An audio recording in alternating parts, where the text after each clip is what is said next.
Bidadi township ಜಟಾಪಟಿ ವಿಚಾರಕ್ಕೆ ಸಂಬಂಧಪಟ್ಟಂತೆ ಬೆಂಗಳೂರಿನಲ್ಲಿ ಬಿಜೆಪಿ ರಾಜ್ಯಾಧ್ಯಕ್ಷ ವಿಜಯೇಂದ್ರ ರಿಯಾಕ್ಟ್ ಮಾಡಿದ್ದಾರೆ.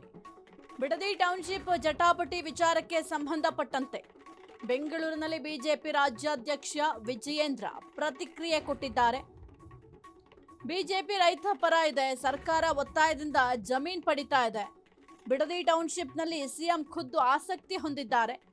ರೈತರನ್ನ ಒಕ್ಕಲೆಬ್ಬಿಸಲು ಹೊರಡಿರೋದು ಅಪರಾಧ.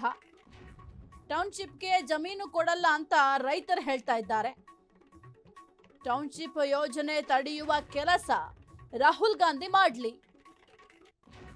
ಬಿಡದಿ ಟೌನ್ಶಿಪ್ ಜಟಾಪಟಿ ವಿಚಾರಕ್ಕೆ ಸಂಬಂಧಪಟ್ಟಂತೆ ಬೆಂಗಳೂರಿನಲ್ಲಿ ಬಿಜೆಪಿ ರಾಜ್ಯಾಧ್ಯಕ್ಷ ವಿಜಯೇಂದ್ರ ಅವರು ರಿಯಾಕ್ಟ್ ಅನ್ನ ಮಾಡಿದ್ದಾರೆ. ಬಿಜೆಪಿ ರೈತರ ಪರ ಇದೆ, ಜೊತೆಗೆ ಸರ್ಕಾರ ಒತ್ತಾಯದಿಂದ ಜಮೀನನ್ನ ಪಡ್ಕೊಂಡಿದೆ ಅಂತ ಬಿವೈ ವಿಜಯೇಂದ್ರ ಅವರು ಹೇಳಿದ್ದಾರೆ. ಹಾಗಾದ್ರೆ ಏನ್ ಮಾತನಾಡಿದ್ದಾರೆ ಒಂದು ಟೌನ್ಶಿಪ್ ವಿಚಾರಕ್ಕೆ ಸಂಬಂಧಪಟ್ಟಂತೆ ನೋಡೋಣ.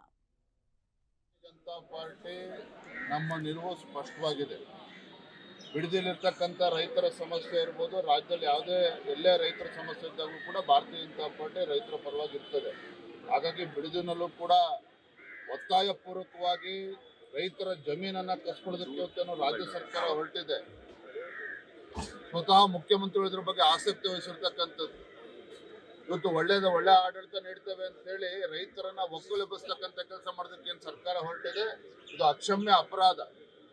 100% ರೈತರು ನಾವು ಯಾವುದೇ ಕಾರಣಕ್ಕೂ ನಮ್ಮ ಜಮೀನನ್ನ ಯಾವುದೇ ಒಂದು ಟೌನ್ಶಿಪ್ಗಾಗಲಿ ಮತ್ತೊಂದು ಕಾಲ ಬಿಡ್ಕೊಡೋದಿಲ್ಲ ಅಂತ ಹೇಳಿದಂಥ ಸಂದರ್ಭದಲ್ಲಿ ನಾನು ಆ ಪಕ್ಷದ ಏನು ರಾಹುಲ್ ಗಾಂಧಿ ಅವರು ಇದ್ದಾರೆ, ವಿಪಕ್ಷ ನಾಯಕರು, ನಾನು ಆಗ್ರಹ ಪಡಿಸ್ತೇನೆ, ನೀವಾದ್ರೂ ಕೂಡ ನಿಮ್ಮ ಸರ್ಕಾರ ನಿಮ್ಮ ಮುಖ್ಯಮಂತ್ರಿಗಳ ಮೇಲೆ ಒತ್ತಡವನ್ನ ಹೇರಿ ಇವತ್ತು ರೈತರನ್ನ ಒಕ್ಕಲೆಬ್ಸೋದಕ್ಕೆ ಏನು ಹೊರಟಿದ್ದಾರೆ ಮಾನ್ಯ ಮುಖ್ಯಮಂತ್ರಿಗಳು ಕಾಂಗ್ರೆಸ್ ಸರ್ಕಾರ, ಅದು ತಡೆಯುವಂತ ಕೆಲಸ ಮಾಡಬೇಕು ಅನ್ನುವ ಆಗ್ರಹವನ್ನ ಮಾಡ್ತಾ ಇದ್ದೇನೆ. ಇಲ್ಲ ಅಂತ ಹೇಳಿದ್ರೆ ಭಾರತೀಯ ಜನತಾ ಪಾರ್ಟಿಯು ಕೂಡ ರೈತರ ಪರವಾಗಿ ಉಗ್ರ ಹೋರಾಟವನ್ನ ಮಾಡ್ತೇವೆ ಅನ್ನೋದು. ಭಾರತೀಯ ಜನತಾ ಪಾರ್ಟಿ ನಮ್ಮ ನಿಲುವು ಸ್ಪಷ್ಟವಾಗಿದೆ.